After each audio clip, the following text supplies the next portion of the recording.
the people. And tell us some of the stories of how people came, close to Islam, became Muslim just because of the Quran. I'll tell you a story from last night.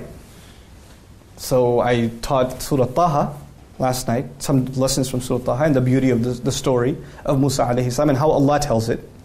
And at the end of it, a young woman came up to me, of I think Chinese origin, but a British raised young woman. And she came up to me and says, I've been thinking about Islam, and I was really moved by these lessons from the Quran, and but I'm not sure if I want to become Muslim. And I said, what's holding you back? And she said, I'm not sure.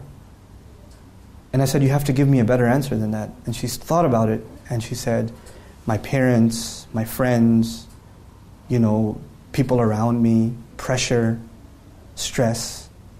I said, those are all really good reasons. I said, I can't compete with that, and I'm not going to tell you that if you accept Islam and you accept this book, that it's going to be easy. I think you're going to those relationships will suffer, for sure. I'm telling you now, it'll be hard. People will be very angry with you.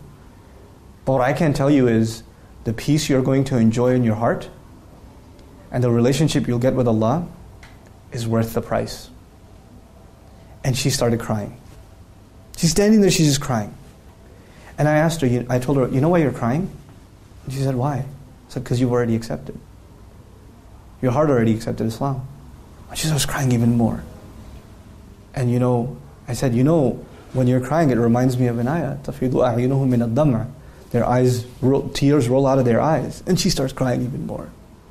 Then I said, when you're crying like you're about to make a decision, but you've already the train already left the station, and you're asking me, should you get on it or not? You're already on it. And it already left the station. And what are you worried about losing company for? Allah says, وَالَّذِينَ آمَنُوا وَعَمِلُوا الصَّالِحَاتِ لَنُدْخِلَنَّهُمْ فِي الصَّالِحِينَ. Those who believe and do good things, Allah will enter them absolutely into the company of the righteous. This ayah was given in Surah Al-Ankabut to companions who lost their family because of Islam. And Allah said, yes, you've lost one family, I'll give you another one. I'll give you a believing family. Believers will become your family. And she says to me, how do I take the Shahada? How do I become Muslim? I said, you take the Shahada. She said, how do I do that? And she repeated the Shahada after me. SubhanAllah.